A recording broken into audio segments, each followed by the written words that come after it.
Good morning, OST families and kids. Father Anthony, it's nice to be able to speak with you today. Just as a little reminder how we're setting this up, if you're able to listen to this video that I'm recording on Saturday, March 28th, tomorrow, Sunday, March 29th, the suggestion is that around 10 a.m. you watch Mass as a family together. The Mass will be posted on this YouTube channel early tomorrow morning. Father Mark is the one who's celebrating the Mass. After Mass, you might want to grab something to eat. Then maybe watch this video. You might want to watch this video before Mass too.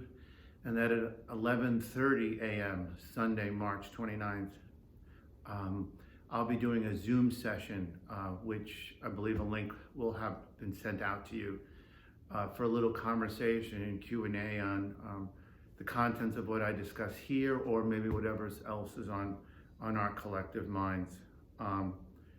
Let me begin by offering another possible resource that you and your family might want to watch this coming week. Yesterday, Friday, the days are getting all mixed up. One seems to bleed into the next. Pope Francis did something in Rome that's a little, I would say, unprecedented.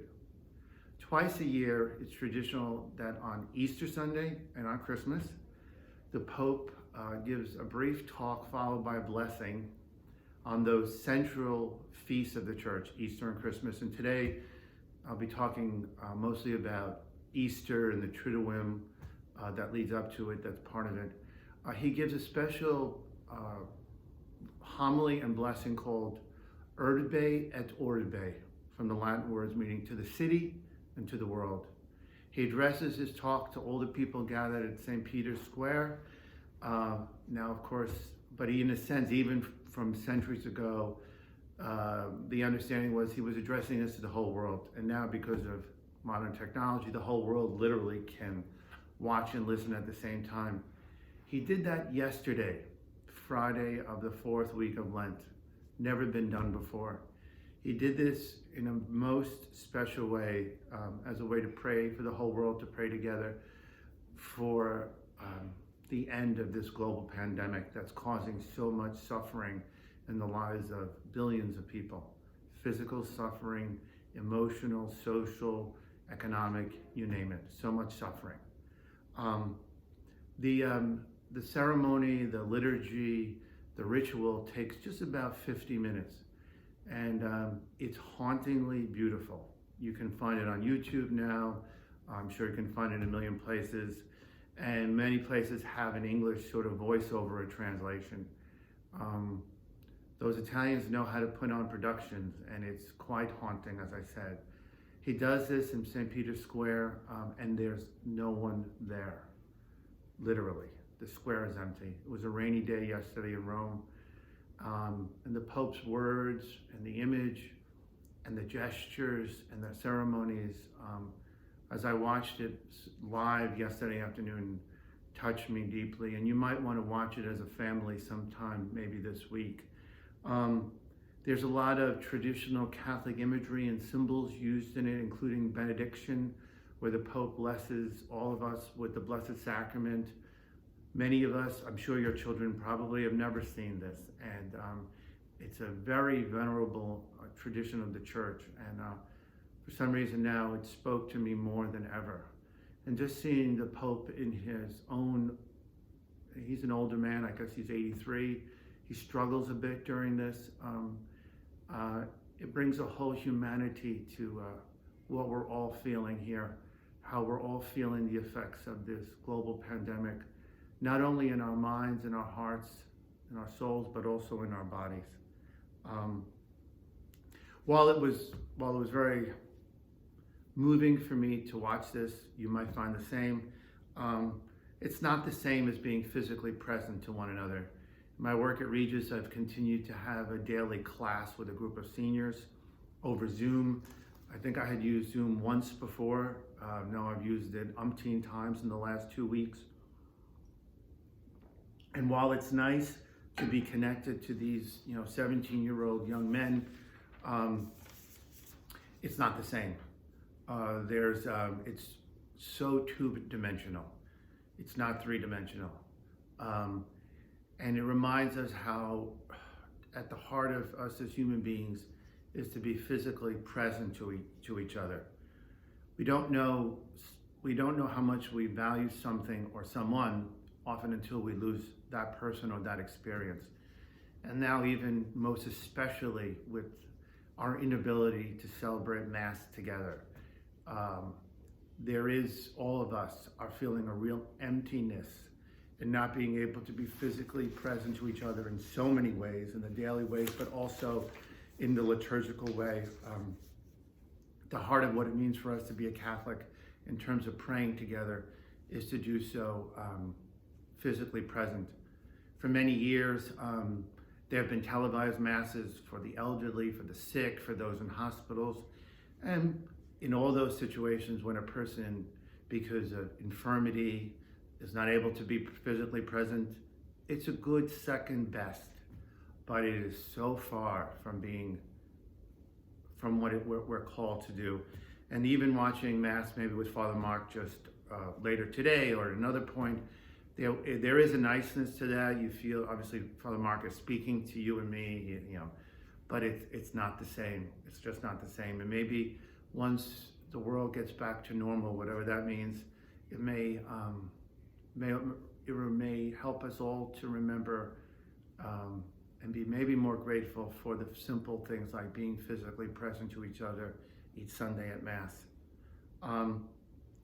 Now, as I said, I'd like to speak, briefly about Holy Week and Easter, the central Easter, the resurrection of Jesus, which is the central faith, the central article of faith, the central mystery of what it means to be a Christian.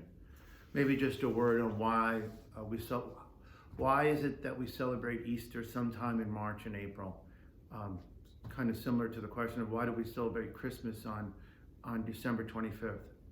Obviously, we have no real idea of the actual date on the calendar that Jesus was born or the date that he actually died, at least on the calendar, the way we have the calendar. So both those dates are related to, were chosen by earlier Christians, the earliest Christians. Those dates were chosen to mark those central events in the life of Christianity and life of Christ because of the movement of the sun and the moon and the earth. And Christmas, December 25th, comes a few days after the shortest day of the year. The days are getting longer. The sun is getting stronger. And while this play on words wouldn't have been true in Latin or Greek, but it is in English, the Son, S-O-N, the Son of God comes into the world as the S-U-N is growing stronger. And Easter, there is some discrepancy in the scriptures about exactly in relation to the Passover feast of when the passion, death, and resurrection of Jesus happened, but it's definitely very much connected to the Passover feast, which our Jewish brothers and sisters will be celebrating in a few days also. But for those in the West, Western Christians, meaning Western Europe, Easter, for extraordinarily complex reasons, and if you want to go down a rabbit hole on Wikipedia, you're most welcome to do that. But Easter is always celebrated on the first Sunday after the first full moon, after the vernal equinox. I know that was a mouthful. The vernal equinox happened on March 19th. Spring began on March 19th. Now the first Sunday, the first full moon after that is April 8th. And then 4 days later is a Sunday, April 12th. That's why this year, Easter will be celebrated on April 12th. Now, Easter there's three parts of this great celebration of the Triduum, of the passion, death, and resurrection of Jesus. So Lent ends, if you will, the celebration of the Mass of the Lord's Supper on Holy Thursday. Remember, some people, friends of mine, say to me, oh, does that mean since Lent ends on Thursday evening of Holy Thursday, does that mean that whatever you get given up for Lent, you can start using it? Now, obviously this year, most of us have given up a lot for Lent. It wasn't our choice. Most everything's been taken away from us. So all those important and traditional practices of Lenten disciplines have sort of gotten all muddled and confused in our minds. But if you will, under normal circumstances, that question actually is that during the Triduum, we're actually even supposed to go deeper into it, because so much about Christianity and our faith is about experiencing the world and God through our bodies. So Holy Thursday begins the Mass of the Lord's Supper. Again, here's a great little line that I came across. Let me just throw this out here. A great liturgical scholar, an American, a New Yorker actually, Monsignor Kevin Irwin, said something like this, a bit of a paraphrase. When we celebrate the feasts of the liturgical year, especially the Easter Triduum, we recall the past, number one. We summon the future, number two. And number three, we experience in the present all that is implied in the Paschal mystery of Christ. I know that's a mouthful, but maybe we could take that. We as Catholics, the way we celebrate our faith together through liturgy, through group prayer together. And I know as I'm saying all of this, and maybe as you might share this with your children, none of this will happen this year. So maybe on some level, it gives us this rare and hopefully once in a lifetime opportunity to, with the absence of what we normally do, we may understand it better. But when we come together as a community of believers, especially for the Easter Triduum, we recall the past. We remember what happened to Jesus during his final days on earth. But we also call forth the future, his resurrection, death becoming life. We bring that too. We bring the future to the present. And in the presence, we try to experience all that is implied of the life, death, and resurrection of Jesus. If you can just play with those images for a minute. And I know for smaller kids, it's a little harder, but for us adults, past, present, and future all come together in a way in liturgical celebration that conversation doesn't normally allow us to do, or just even a homily. By engaging in ritual and pattern prayer and the use of symbol and sign, it takes us out of our normal everyday way of being in the world, which is generally quite literal, except when we engage art or music, fiction. Those are the things that you might argue are the most akin to liturgical prayer, because they don't have that same sort of one direct meaning that most of us deal with in everyday life. What time is the next meeting? How do I get from point A to point B? We want very literal, direct information that's clear and understandable. But as we know, there are times in life that isn't enough. We have to move into the mystery. We have to move into the metaphor. We have to move into the symbol to help us make sense in a different way of our world, of ourselves, of our universe, and even of God. So those 3 days, Holy Thursday, Good Friday, and the Easter Vigil. Holy Thursday. The elements that are central to that liturgy are the washing of feet. You've seen it before. In some churches, St. Boniface at Assumption, we do it also in the altar area. So the place where 363 days of the year we celebrate Mass, that one day in the same place where we normally celebrate the Eucharist, we bring 12 people up, 12 men, women, children, and we wash their feet. The priest washes each of their feet to remind us that the Eucharist at its heart calls us to service. As Jesus gave over his life, literally in his body and blood, for others, we're called to do that every day of our lives in smaller ways, in intentional ways, in real ways, in corporeal ways.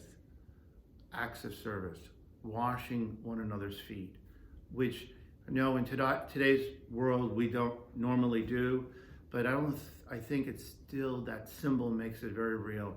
To wash someone else's feet, to get down on your knees in a position that's uncomfortable, that's difficult, to attend to the needs of others.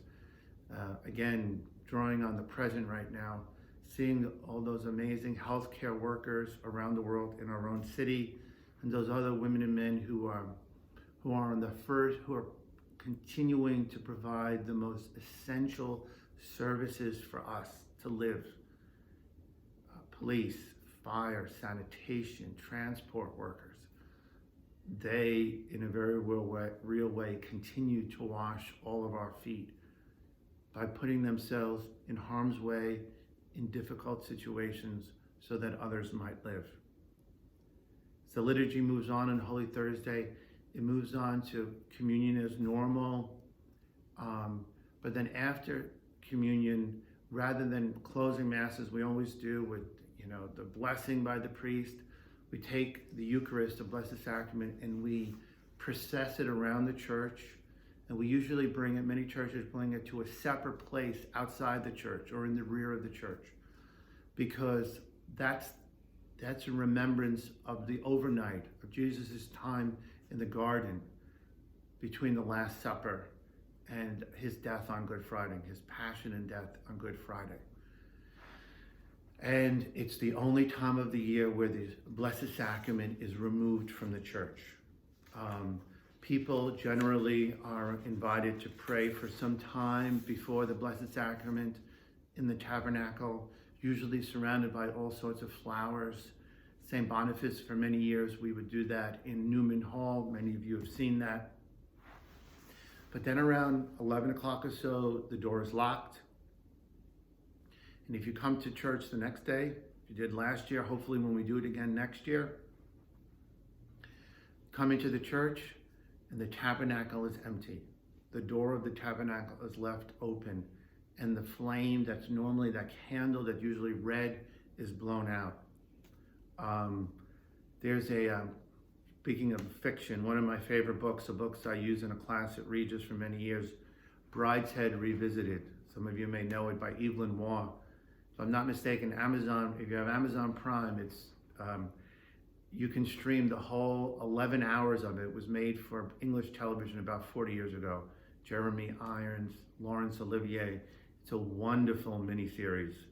And since we all have a lot more time on our hands, I recommend it. But here's a little scene from Brideshead Revisited that's very appropriate to that idea of the Blessed Sacrament, the Eucharist being removed. The church is empty of the body of Christ. In that novel, Brideshead Revisited, one of the characters, Cordelia, was a young woman, a very devout, serious Catholic. She's having a conversation with the protagonist, Charles, who's an agnostic. Cordelia is from a very venerable, wealthy Catholic family, English Catholic family, who had this massive mansion, something like Downton Abbey. And in that mansion, they had their own house chapel, where regularly a priest would celebrate Mass, and the Blessed Sacrament was there. But when the family eventually vacated the house, she described what happened to that chapel. She said the priest came in and he took out the altar stone and he put it in his bag. Then he burned the wads of wool with the holy oil on them and threw the ash outside. He emptied the holy water font, and then he blew out the lamp in the sanctuary and left the tabernacle open and empty, as though from now on it would always be Good Friday. Very haunting image, as if it would always be Good Friday. Good Friday because the tabernacle is empty. That may be touching us a bit more deeply right now. While the tabernacle in our churches are not empty, the churches, unfortunately, are closed and locked. So in a sense, the church is empty in a sense that we, the body of Christ, are not able to come together to be present to the sacramental presence of Christ.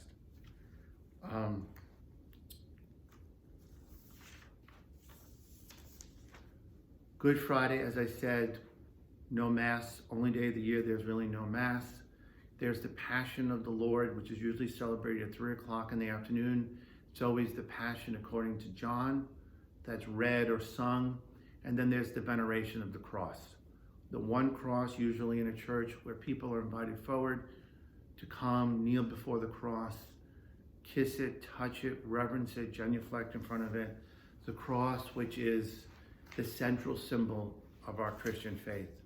And then afterwards, communion is given out, but it's not because there was a Mass just celebrated. It's communion from the day before, from the Mass of the Lord's Supper. And then afterwards, again, when that liturgy is over, the Eucharist is now put back in the tabernacle in church. It's left in a separate tabernacle, now locked up. And it's only there for one reason. It's for the sick.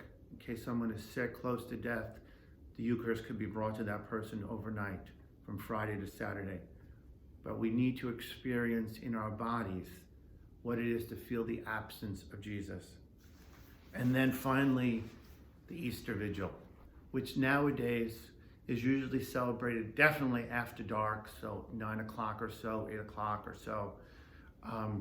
And in earlier times, and I mean many centuries ago, the vigil would start maybe 9, 10, 11 o'clock at night, millennia ago, and it could go on for several hours. It could go on for 3 or 4 hours. In the Roman Catholic liturgy, which tends to be a little more brief and to the point than the Eastern, that hasn't been the case, but there's a family in our parish, Assumption and St. Boniface, in the Oratory parishes, and the wife, I won't say her name, she may not, I just want to keep her anonymity. She's Canadian and she was raised Ukrainian Catholic, and her dad is a priest, which is a whole interesting story because he's a Catholic priest, married, a Ukrainian Eastern Rite priest can marry. She told me as a kid and growing up how they would spend all day Holy Saturday decorating the church, which many of you help decorate both churches in the Oratory parishes. And then the liturgy would start late on Saturday night and would go for hours and hours, till 3 or 4 in the morning. And talk about putting your body into your prayer. And everyone would be physically exhausted. And then they'd go to bed. And then a few hours later, after that, and that was the primary liturgy of Easter. For us, it still is. It still is. The liturgical books, the Missal calls the Easter Vigil the mother of all vigils. This is what it's all about. It's the main event. And think about the central symbols of it. That Easter fire that we usually start outside. And from that fire, we light the Paschal candle. Like a torch leading us into the darkness. And from that Paschal candle, all the candles in the church are lit. Reminds us of our unity in Christ from that central symbol. In the Exultet, this ancient Latin hymn, now sung in English, that's part of the blessing of the Paschal candle. There's that wonderful Latin phrase, O felix culpa, O happy fault, remembering the sin of Adam and Eve, the terrible thing where those first human parents were not content with who and what God had made them. God said, you're good as you are made. You don't need anything else. But they didn't trust God. They thought they needed more in order to be complete. And they overreached the original sin, if you will. Now, because of that, and because of the way sin and suffering and death had been unleashed in humanity, because of that terrible happening, something incredible happened.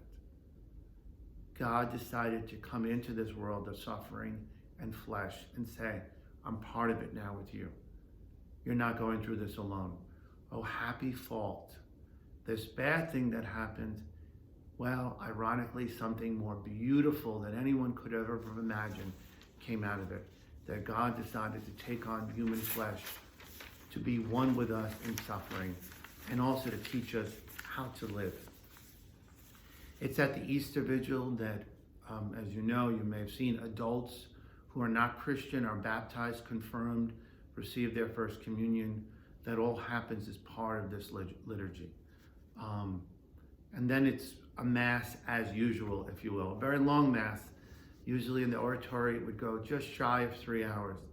The choir would participate in it fully.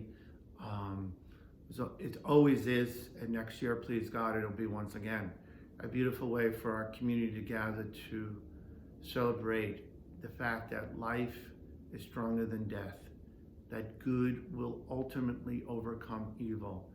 The darkness has not overcome the light. And because Easter is such a packed, intense feast, cornerstone of Christianity, you can't limit it to one day. So the church actually takes 8 days to celebrate Easter.